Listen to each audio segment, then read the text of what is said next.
Hello, ladies and gentlemen. We are here today to discuss the Bookmark Forum, International Forum about Partners in Prison, selected poems by Christmas. And we're just here to kind of share the views and see how things are, what exactly prompted him to write some of these stories, and just generally discuss a forum here. My name is Jonathan Bo. I'm from Nigeria, and I'll let the panelists introduce themselves as we go. Go ahead. I'm Ricky. My name is Ricky Colquitt, and I'm from the USA. I'm Chris Mosatem. I'm from Cameroon. I'm Golden. I'm from Lithuania. I'm Aldo from Chile. Okay. Now, what we want to first discuss is what, we know you're a poet and a writer. We want to give us a brief history of yourself and tell us why you feel poetry is important, why you want to get into this field. Then afterward, we'll take some questions, specific questions about the writings themselves. But if you just tell us what inspires you to write your poetry. Thank you, Jonathan. One thing, I've really never considered myself a writer or a poet, but I felt like I got into a situation given certain circumstances. As you know, although it's my MBA colleague here, I am a typically trained business manager. And in 1987, when I went back to my country, I saw that there was a real serious calling into political involvement. And as I went into political struggle to try to force some changes into a dictatorial system that existed in my community, I was forced to look for all means of expressing myself, and that's how I got into writing poetry. If you can see from the title of the poem, most of the inspiration and my starting to write in the form of poetry started in prison when I was locked up for my political views. I write poetry, I write a lot of newspaper articles, I correspond with a lot of newspapers back in my country and some magazines. Mm-hmm. So it's circumstance that pushed me into writing poetry and any other form of writing. I see. I am also aware that you bind your work from each semester and send them back home. Where do you send them to? You want to let us know about that? Well, the intention, I think I'm not a very rich man. Some of us coming from poor countries, and you have a feeling to want to help those people who are less fortunate than yourself, and you can have the money. I came up with a means of probably making most of my research work, my research papers, and sending it over to the university back home. Hopefully that children tomorrow or today might have access to it and probably use it for whatever might be beneficial to them. Very good. Okay, what we'll do right now is go ahead into the book and go from there. If we have any issues that come from there, let's feel free to go ahead and discuss that. We'll just start and let you go ahead, and if you have any questions, we'll let you just go around, and if you want to direct specific questions to Christmas about specific poetry or just a question that you might have, then feel free to do that. Well, I have several questions. I read the book, and I'm really impressed. I like it from the point of view of poetry and from the point of view of, current situation in your country. Well, for a person from other country, it's kind of difficult to understand every single event that you describe in your work, because some of them are very local, and you use names and describe situations that are foreign for us, or for me at least. But one of the main topics that you touch in your work is corruption and power. So I'd like to ask you, well, let me explain myself better. You describe the people that have the control of the country as corrupt, or they have become corrupt through the years after promising, economical development and different benefits for the country. and you want to stop that corruption, don't you think that power itself brings corruption? So in the event you achieve your goal of throwing away these people, the new power is going to bring corruption also? That is a very pertinent point, if really I can get a view of where you're trying to direct it. You're trying to say it's me fighting a status quo, and in the probable event that probably get rid of that status quo, I would establish a new one that could be equally corrupt like the one I'm fighting against today. Well, I'm not saying that that's going to happen. That'd be a probability.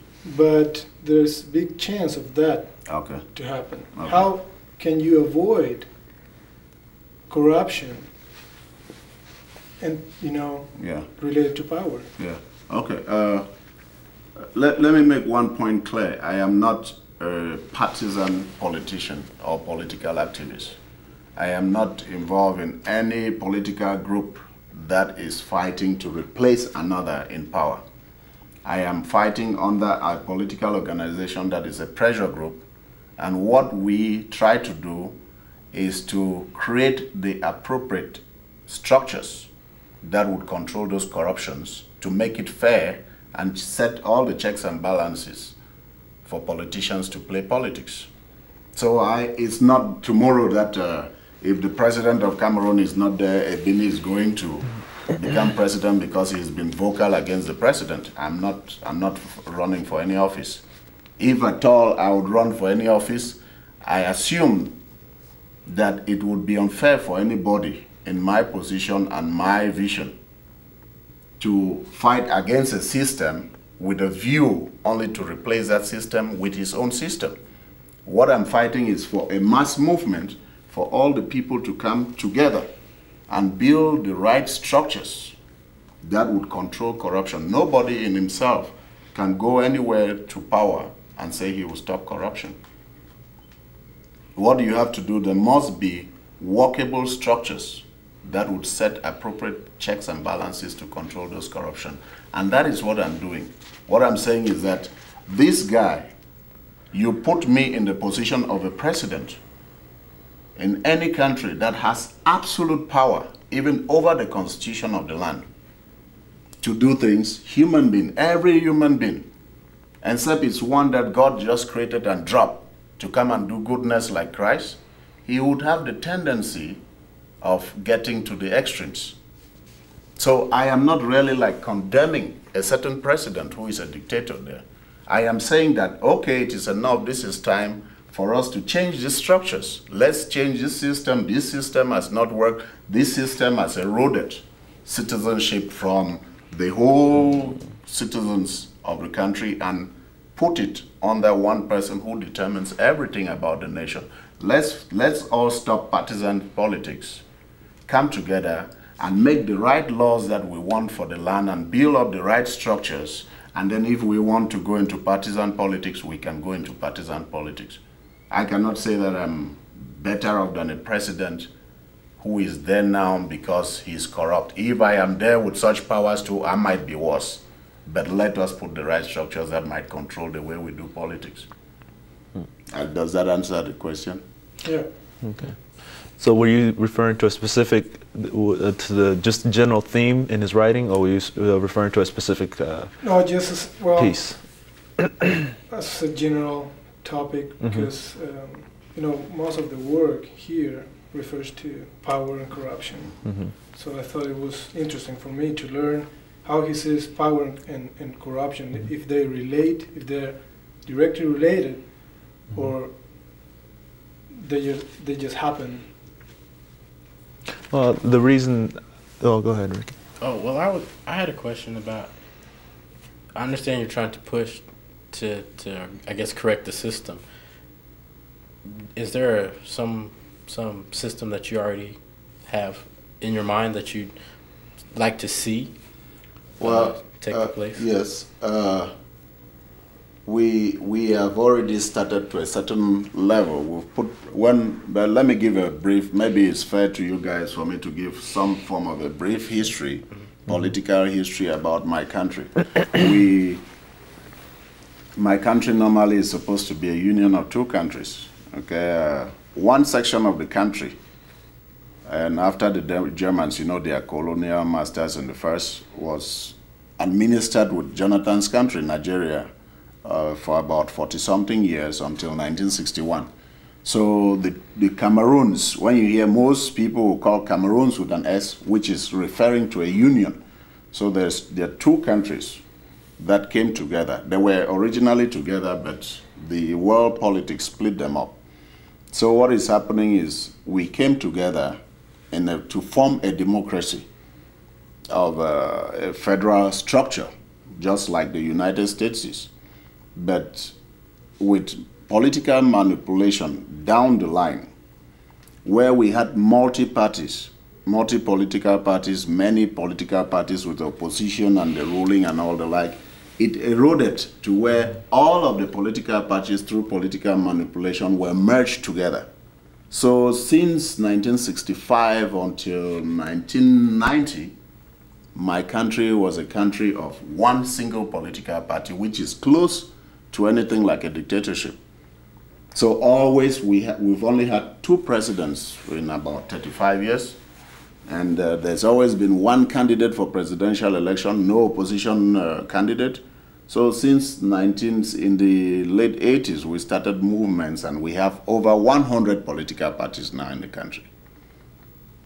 So what I'm saying is that democracy is not the ultimate for anything. But I think democratic system come closest to being fair in practical terms. Socialist tendencies or socialist political doctrines would have been the best if human beings were not corrupt. Okay, socialism would be the best if human beings were not corrupt. But democracy at least sets the necessary checks and balances where people who have certain political powers cannot push themselves into absolutism, into turning those powers into becoming absolute powers. So for me, I would really look at a system that is democratic, where the parliament has a voice, where there's checks and balances, where there's separation of power between the legislative, the executive, and the judiciary. I see. So you want to set up a system that would be basically so that the voice of the people can be heard, is what you're coming from. Exactly. Okay. Now, Akshay, I had a question. When you look at the book and the theme that runs through it, what does, from your perspective, what is important? I mean, when you look at the book and you think of your country and where you're from, and you look at what Christmas has written, what do you feel is similar or different in the manner of thinking of Christmas or his people or his struggle to what you have experienced in your country? At Christmas, he chose this way to fight for freedom. And it seemed like back in my country, when we started our movement for independence, everybody, starting singers and all, novel writers and poets, we started writing a lot about independence. And we even started to do this earlier before we started, a real independent movement, because you wasn't able to just freely talk about that. And if I say a book like this would be published in '85, the person who wrote the book will be going to prison. I see. And but I have a question. You say you wrote this book. Your book got to Cameroon, and how do you expect people change after they read the book? Like you were talking, you think one person can make a very big change. He can be a partisan and can make a difference. You said you need a whole group, so everybody be united and make such a difference. But you still have to have, like every political party, we still have a leader. You still have to have a leader. Yeah. Like I said, the book is just part of, I should say, writing a book, and what I'm doing it's a token, because I'm physically involved in mobilizing the people. I'm not doing it in a vacuum. I have a political organization that is internationalized, that has a base in my country, that has a following through which we channel these things.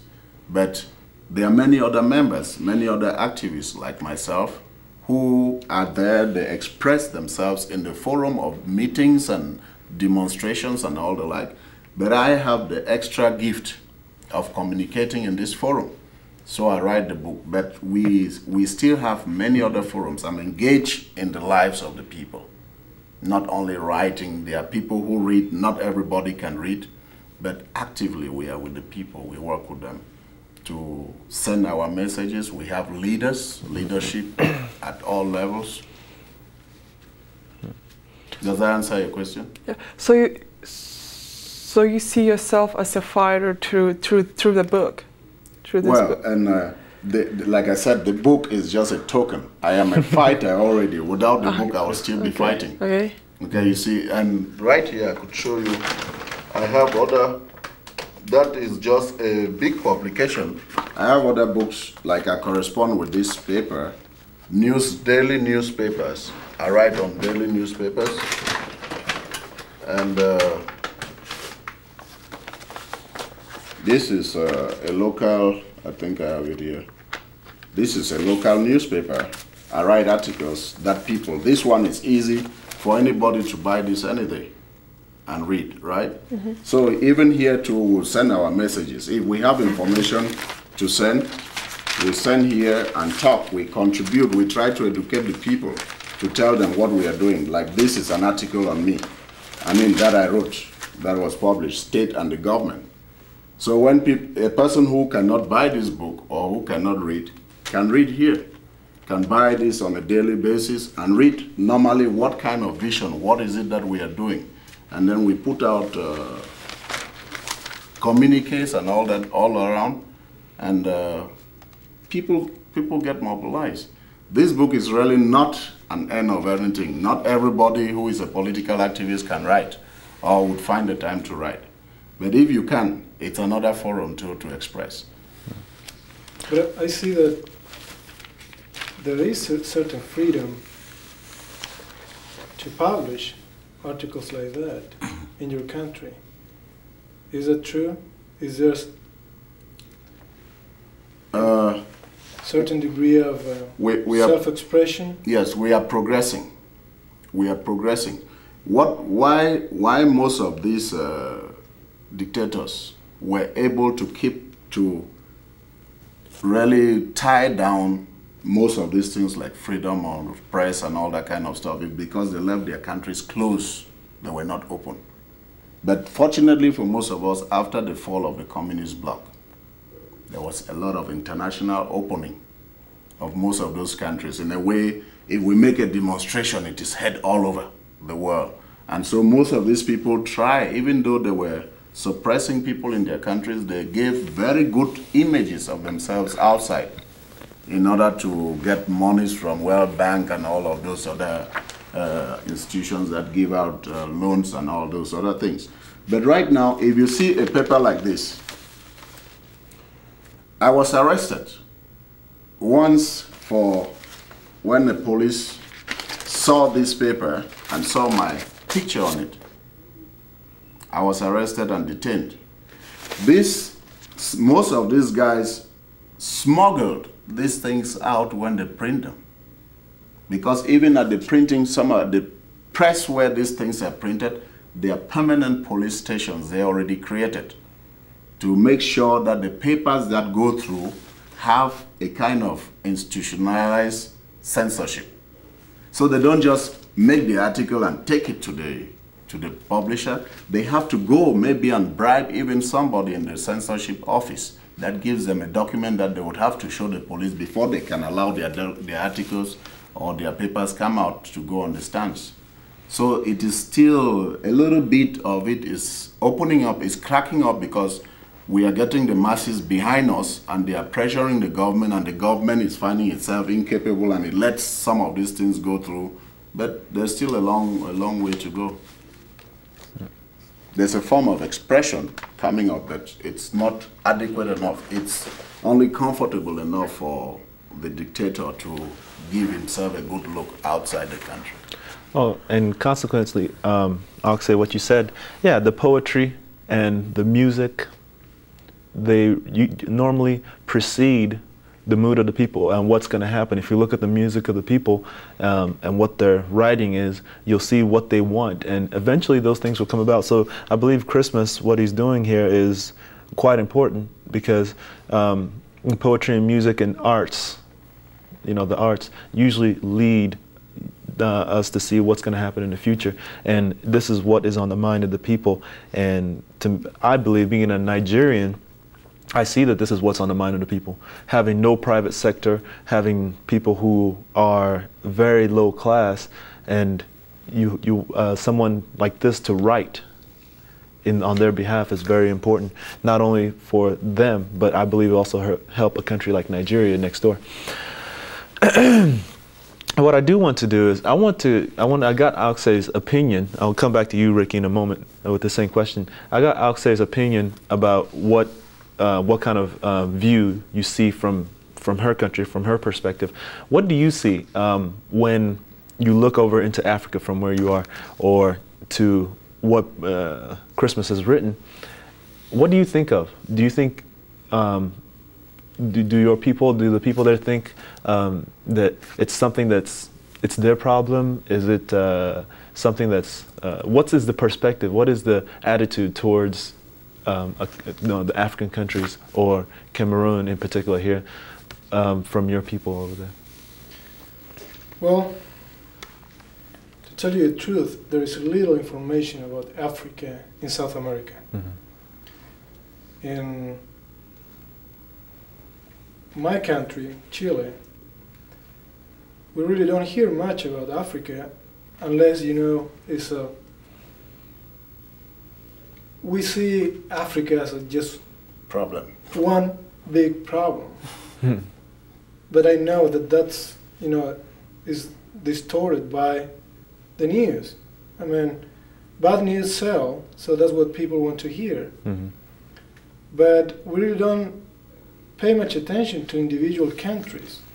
That's not my case in particular, because being here in this country, I've had the opportunity to meet friends from all over the world and several people from Africa. So now I'm more aware of what's going on in Africa. But the truth is that the country where I come from is not very concerned with what's going on in Africa. In Africa.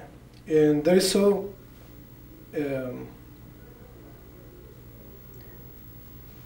much distortion. Say, we don't have specific information. We don't know what's going on in Cameroon right now. We don't know what's going on in Nigeria right now, unless it's something bad that sells. I see. So, but I like Christmas to clarify one aspect of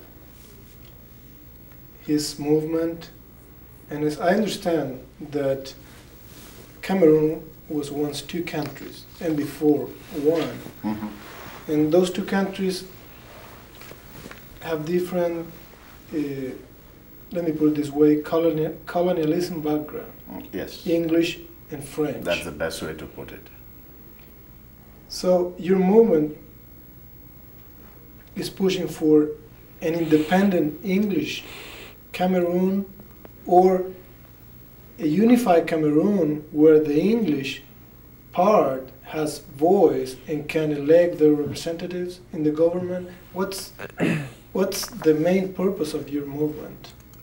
Democracy as a whole, or an independent English Cameroon?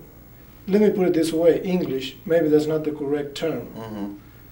That's the way I understand the situation. And have a democracy in that particular Cameroon, not as a nation as a whole. And second part of the same question is the main barrier to democracy in your country just political tendencies or tribal tendencies? Because I understand that that's one of the main problems in other African countries. Yeah.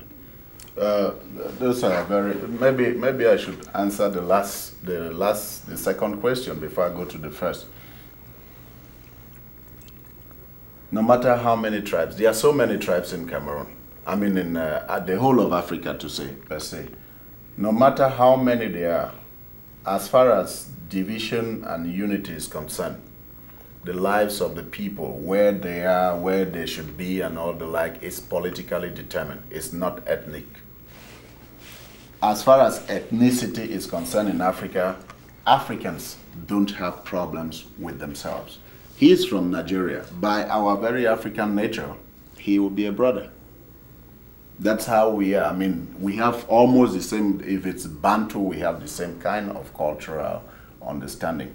So most of the problems that come to the forefront, the one that sell in the Western television, are politically engineered problems. They are not ethnic problems. So you're saying that the tribal tendencies are manipulated by politics, the politicians. They are manipulated by the politicians. So let me ask you this. What's the literacy or illiteracy level in Cameroon? In Cameroon? It's I should say the literacy rate should be something 80% increasing now 80%. Of the present generation. So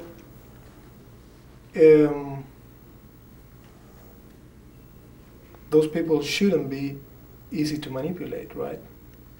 That's why I said the present generation. That's why I'm saying the present generation. Let me jump in, just to say, that's like asking about the United States, the people of the United States with a high literacy rate here in the United States, and you say the people should not be easily manipulated, and they are, even here in the United States.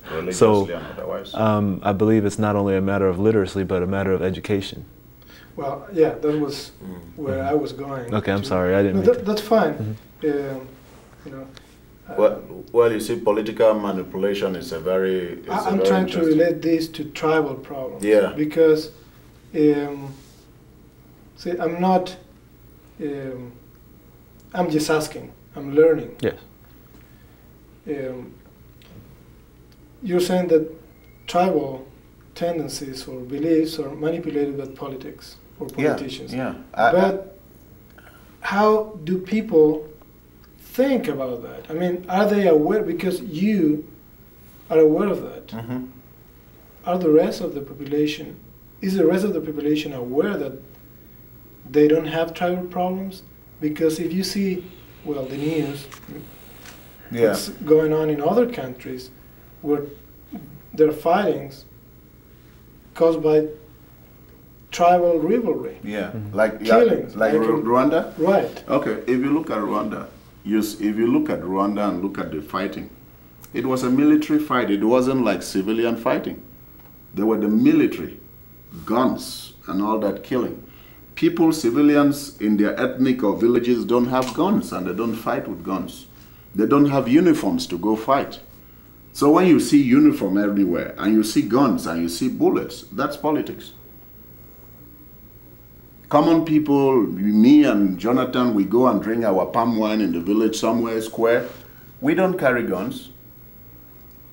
We don't have anything. If it is a boundary of a fight, if it's anything that has to do with our farm and all the like, we have a village code and a village family setting that we take the problems to. I am not trying to say that we don't have differences in our ethnic settings.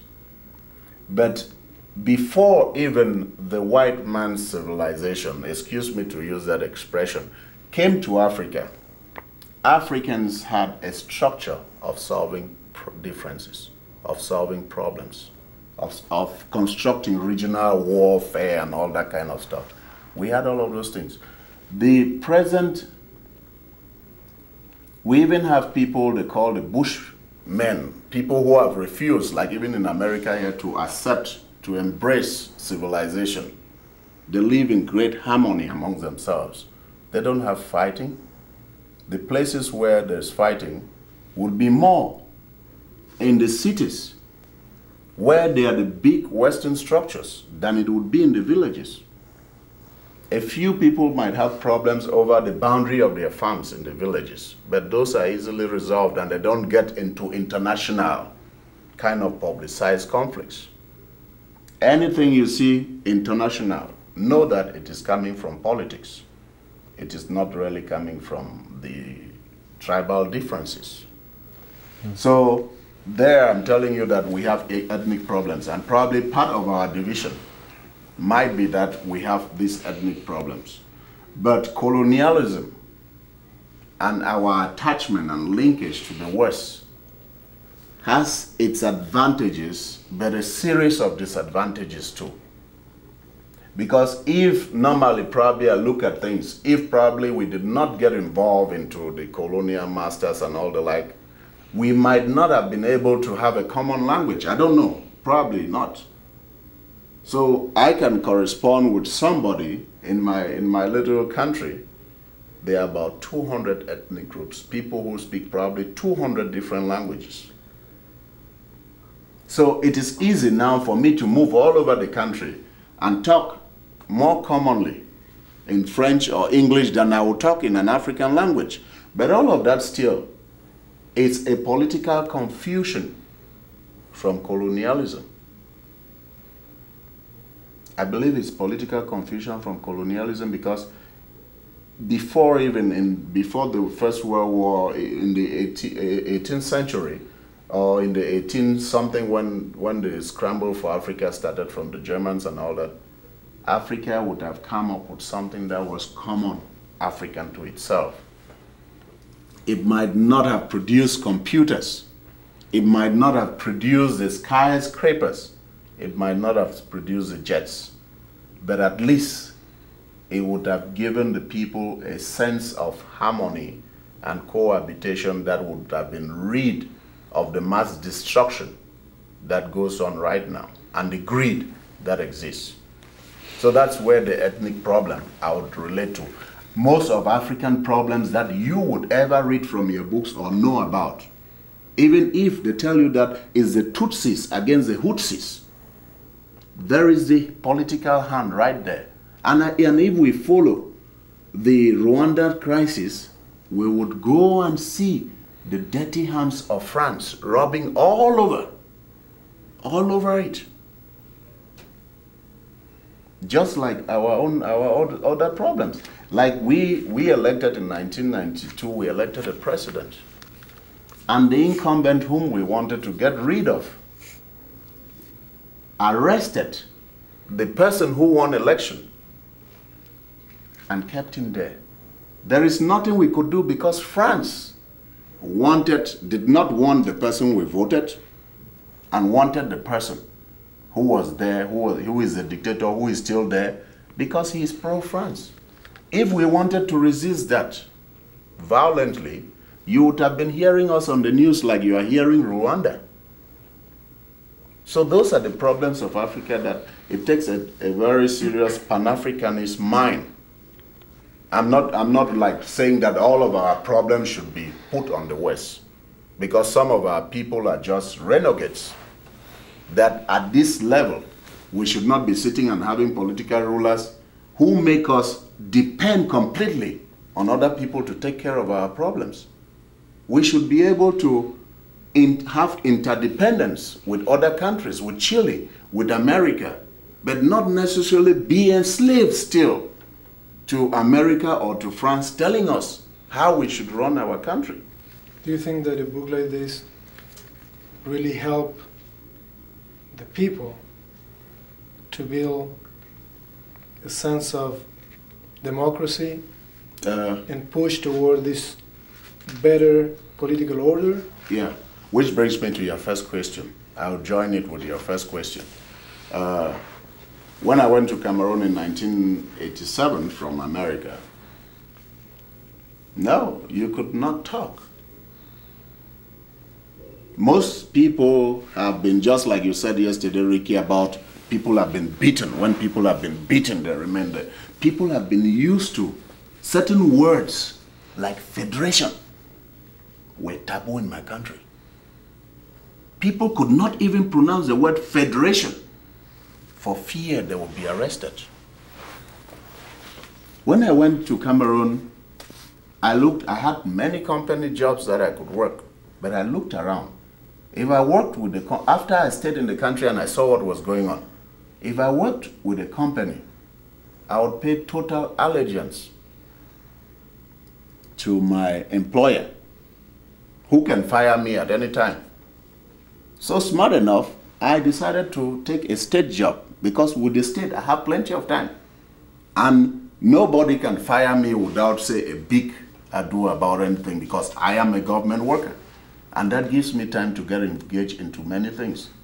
So I told my friends, there was a guy who was even getting ready to physically attack me, because I told him that these things that are going on in Cameroon are going to change. They told me never.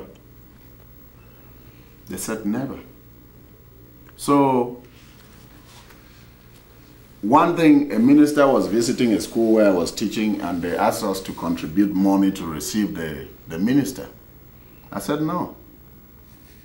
That is a custom that everybody has been doing, which is wrong.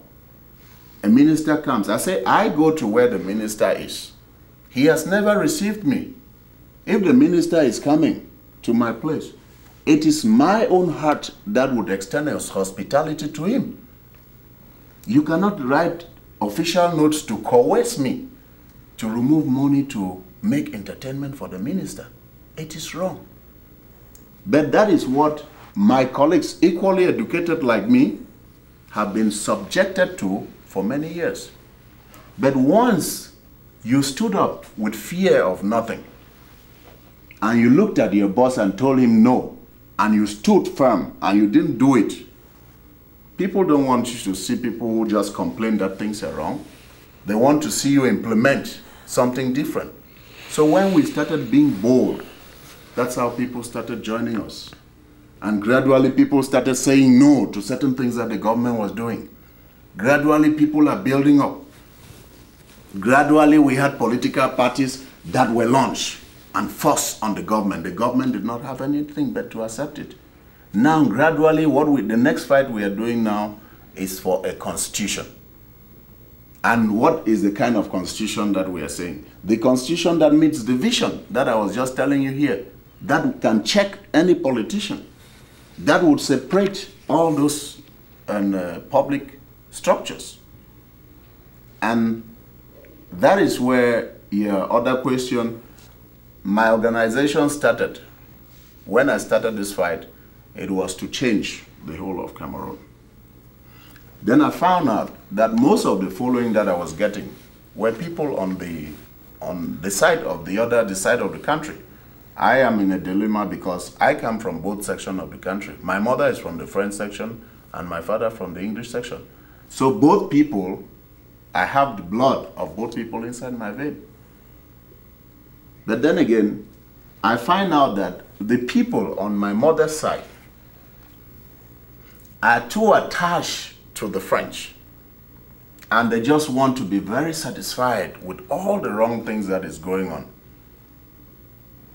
Then we did everything for the whole country and found out that if we attach so much our struggle with the section of the French, the people too attached to the French, what was going to happen eventually is that they were going to dilute our efforts and would be unable to move on.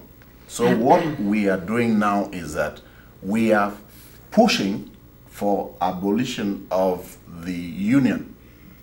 We are asking that, okay, let us reassert our independence. And then if we have to build a union together, then we'll do it on a fair term. We'll come back and do it on a fair term. So what I'm fighting now, seriously, and which I believe is the best thing for both people, the French and the English people, it's for us to split the country non-violently.